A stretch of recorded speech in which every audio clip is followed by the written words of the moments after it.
everyone, welcome to Sweet Tomato Vine Homestead. I'm Linda, and today I'm in the kitchen. But just for a moment, we're going to be going outside. I'm going to do some harvesting. I also want to plant some seeds, get some more of these brassica seeds planted. I've got broccoli, cauliflower, and Brussels sprouts I want to go ahead and get started today because some of those brassica seeds can take a long time to get established. So I will go ahead and get those started in my seed trays. But first, I want to show you all something that I am so excited about. I got a package in the mail yesterday, and I thought that it was from one place and that there was a mix-up because this is not what I was expecting. And then I got an email asking me if I had received a package and showing a picture of the package, and I realized this was from one of you all. It is from Cynthia. Y'all, Cynthia has been so nice to me. She always sends me nice seeds. She has sent me some nice seed trays and accessories. I am just so thankful for all the things that she has done for me. But y'all, this time she just really did it. I was shocked and amazed because of first of all, the size of this box. And then what I saw once I got inside this, I'm going to take it out. Cynthia sent me a bread machine, and it is a beauty. I haven't taken all, I don't even know what all is inside, but I've been so busy looking online trying to find out more about it so that I could, because I wanted to go ahead and use it, but I wanted to bake some bread today. I was so excited. I wanted to bake some bread today, but I realized that I'm going to have to wait because first, the machine has to, you have to take the machine through a quick cycle of cleaning it because of the factory residual factory residue that could be in it. So you want to make sure you get that out. See, I didn't know that there was even all of this in here. This is a measuring cup and some measuring spoons. I saw that this hook came with it, and these are the paddles that go inside. It's going to help knead the bread. And y'all, look at this beautiful machine. This is a beautiful Vevor bread maker. I was just amazed. I was just overjoyed when I realized that someone thought enough of me to give me a gift like this. It is so beautiful, and it is going to make bread making so much easier. On days when I just don't want to go through all the kneading and rolling out and all of that, I can simply put my ingredients into this machine and let it do the work for me. And y'all, this machine does more than just bake bread. There's a lot of other functions that it has. And matter of fact, it has 15 settings. And you got a basic, French, whole wheat, sweet, buttermilk, gluten. Oh, you can make cake. You can cook cake in here. You can make yogurt. This is a wonderful machine, and I am so excited about it. And Cynthia, thank you so much. I don't even have the words. Thank you just don't even sound good enough. I just appreciate it so much. I send you a big hug. This is so nice and so thoughtful of you to do something like this for me. And I'm just overwhelmed. I really wanted to bake some bread with you all today, but since I need to take the machine through that short process, and we need to get out in the garden and get some stuff planted and get some stuff harvested, we're going to do some bread another day. But I will be taking you all through the process of some bread baking in this machine with me. There's a mitt in here also. I did not get it out. I want to show you all the inside, the capacity that I want to show you how much bread would be able to be held in here. And so it's a nice size for a family that likes to eat bread like mine. And so we are excited about it. So, Cynthia, thank you so much. Thank you again. I appreciate you. I'm going to start with are these potatoes.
Okay, move my potatoes out of the way so I can pour this soil out.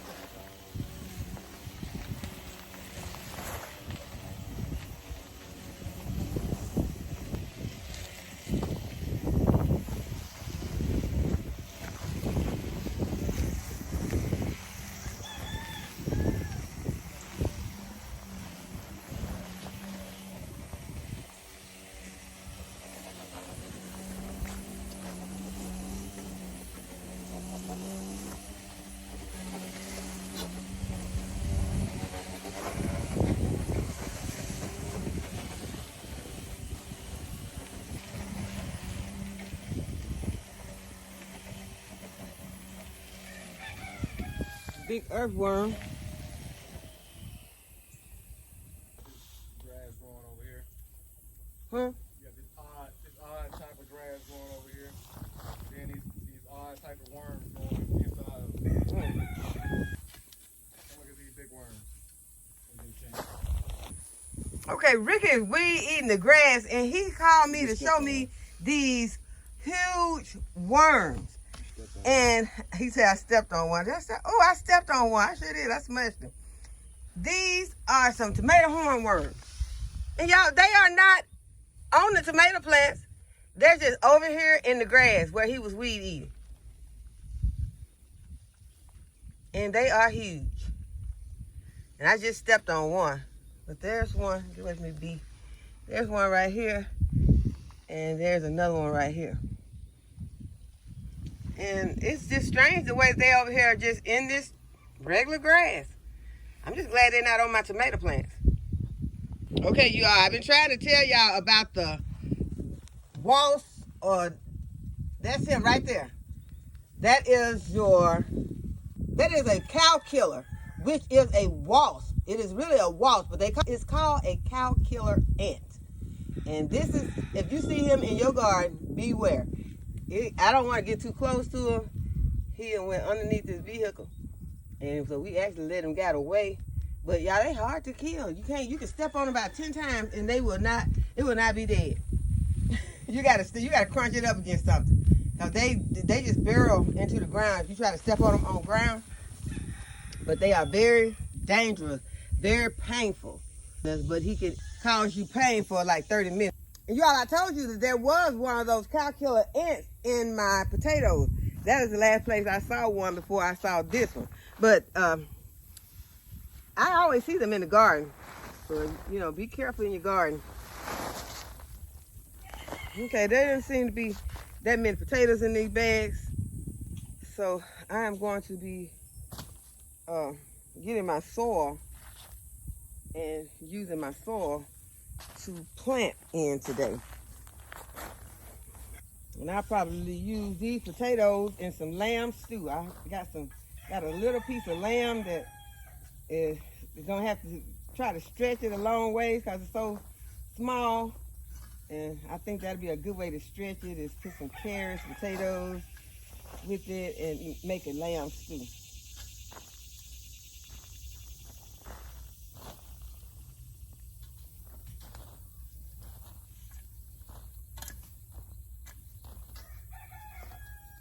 Okay, so that's all the potatoes in that bag right there. I'm gonna go ahead and see what's in my other bag.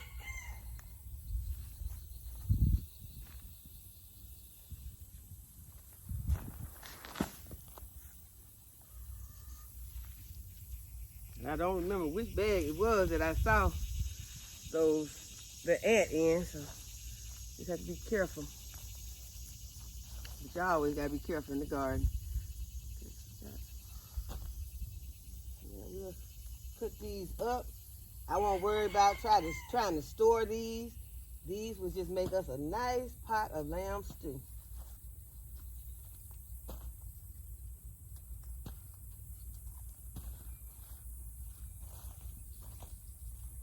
There's another big earthworm.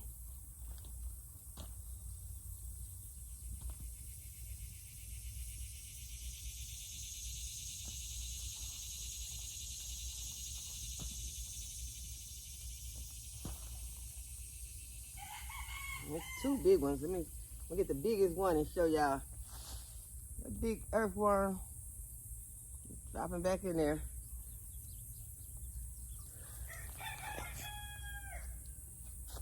Then I pour the rest of these potatoes. Then I pour the rest of the soil out this 30-gallon grow bag.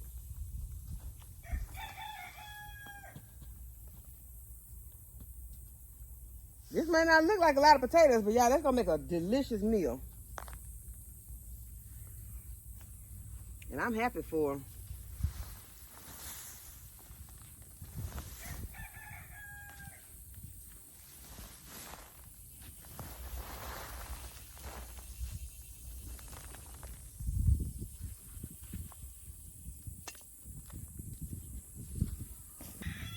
Got a lot of earthworms in here.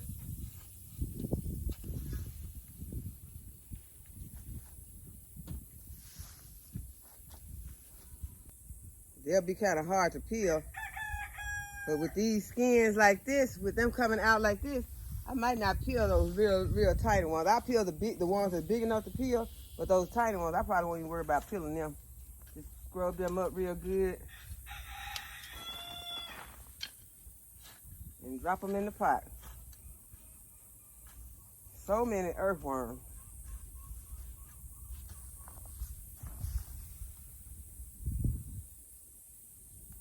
I didn't even try to take those tomato hornworms to my chickens because they do not like them.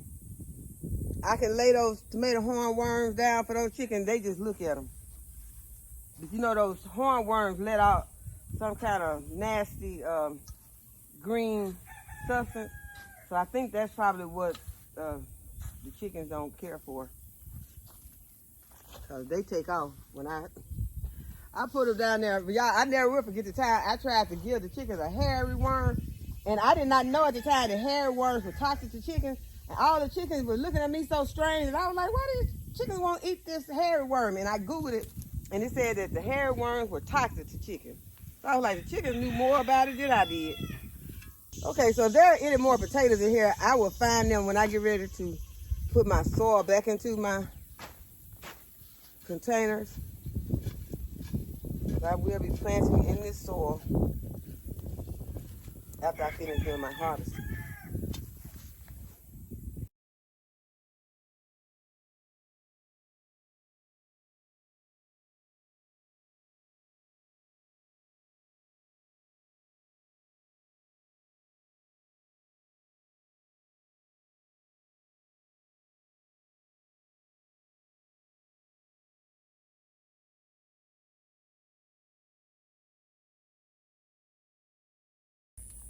Okay, y'all, we got some Armenian cucumbers that have started growing in the garden. And we're gonna go ahead and harvest them. And they taste like a regular cucumber. You can eat these cooked or raw. I mean, you know, you can have these as pickles. I've never had them as pickles. we only cut them and eat them raw. So I will be chopping one of these up into my salad that I already have made in the refrigerator. I'm just going to add this Armenian cucumber to it. Got another beta alpha cucumber. And this one is National Pickling. And I need to put my gloves on. These cucumbers can be kind of prickly.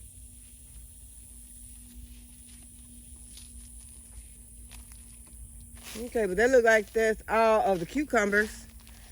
So we're gonna go and get some tomatoes.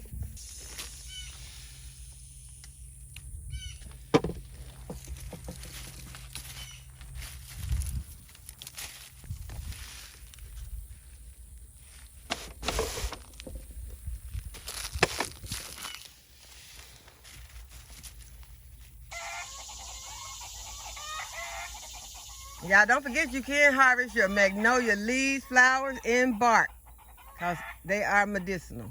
And these flowers smell like lemon.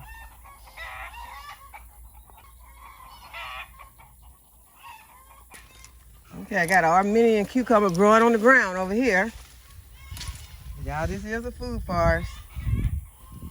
And what's that, a wasp or what? Coming off the flowers, something came off the flowers. Hey, that's an Armenian. Y'all, there is another Armenian on the ground. I need to get it. I don't know if this one's gonna be any good because I've never dealt with one this size. So let's see if it's gonna still be good. I'm gonna go ahead and harvest it. Yeah, I think I can just take that big one and give it to the chickens because look how light it is compared to the other one. The other one is green and it has turned almost white. So I think that's gonna be one for the chickens right there. Okay, but now it's getting embarrassing, y'all, because there is another one over here. And it is gigantual, but this will be chicken feed. Look how big it is. That's chicken feed. I will get these seeds out. I'll take the seeds out and give the rest to the chicken. This is huge. I didn't get all of it. I broke it.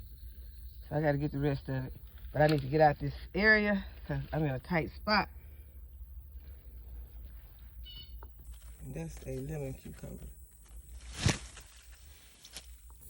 And there are still melons growing in the melon patch.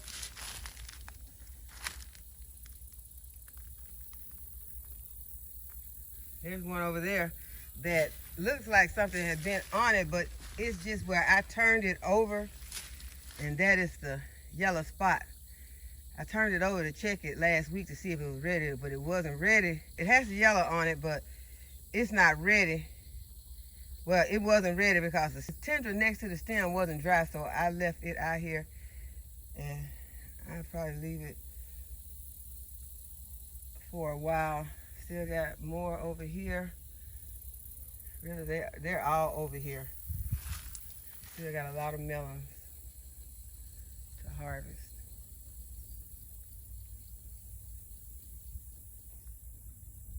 But we're gonna leave them until we are sure they're ready because there has not been any damage to the melons in this garden. The only damage was done in the east garden. Remember, we put a fence around this area, so we haven't had any problems with any critters getting in here.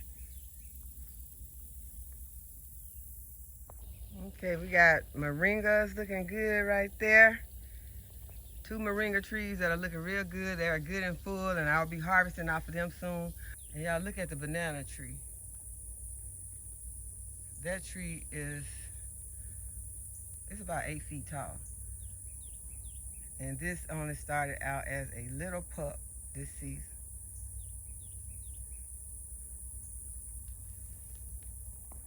So if you want to be amazed in your garden, plant a banana tree. There are a lot of peppers ready to be harvested. I'm back over here at the table where I'll be starting my seeds. And the seeds I'm going to be starting today are cauliflower. And that's snowball cauliflower. This is the first year I'm going to be planting this broccoli. This is a broccoli and it is called Pac-Man broccoli. It is a hybrid and it's supposed to be a really good grower that has big heads. And so we're going to see how this one works this year. Also, I'm going to be planting some Long Island Brussels sprouts. I've been planting those before. We're going to plant some more kohlrabi, and we're going to be planting some red Brussels sprouts. I've planted those before also, and I think I'm going to try this broccoli romanesca again. Last season, I got it to grow really good, but right at the last moment, I think that when that frost came, I didn't get a chance to even taste it. So I think I'm going to go ahead and plant this one again. I've already got my labels made. I have the name of the crop, the date that I'm starting it, the days to maturity. These packages did not have the days to maturity on them. There was one on this, the cauliflower was 100 days. The regular Brussels sprouts was 100 days. Kohlrabi was 55, and the rest of them did not have their maturity dates on there. If you have any large pieces of wood in your soil that you want to go ahead and remove them, it is recommended that you, if you're using a regular potting mix, that you go ahead and sift that soil. That will make it easy for your seeds to germinate. Soil is nice and moist. I have water in the bottom of my tray. This is one of the trays that was sent to me by Cynthia also. Thank you, Cynthia, for these trays.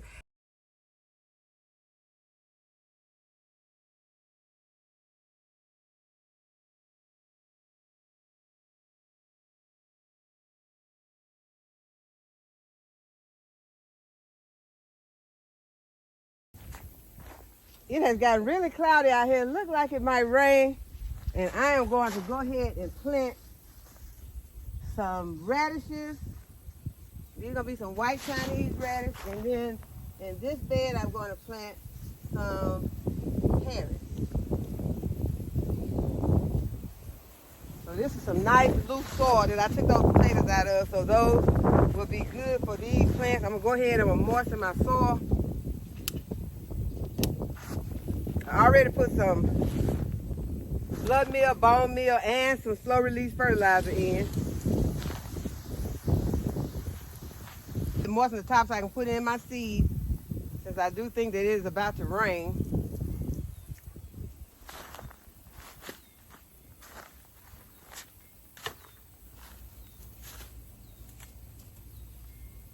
And these are some Imperator and some Denver half loan that I'm going to be planting.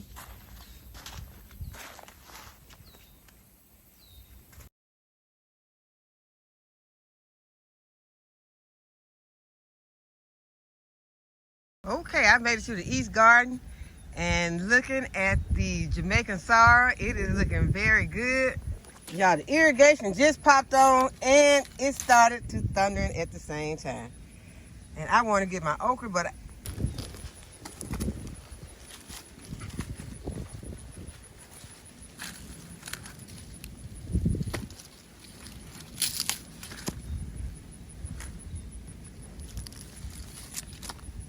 okay, there is okra. I'm just going to snatch it and run.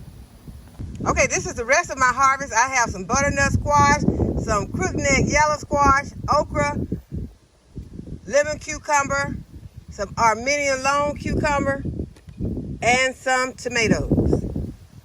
Y'all, this is my potato harvest for today. And that is going to do it for today, y'all. And a special thanks to Cynthia for the beautiful Vevor bread making machine that she sent to me. I appreciate you so much, Cynthia. That is a beautiful gift, and I love it. And to everyone who watched my videos and support my channel, I just want to say a special thank you to you all, too. I appreciate you all for continuing to support the channel and to watch my videos. And I hope that you enjoyed this video and that you will give it a thumbs up and subscribe to my channel and hit the notification bell to be notified when I upload a new video. And as always, thanks for watching. I'll see you in the next video. Bye-bye.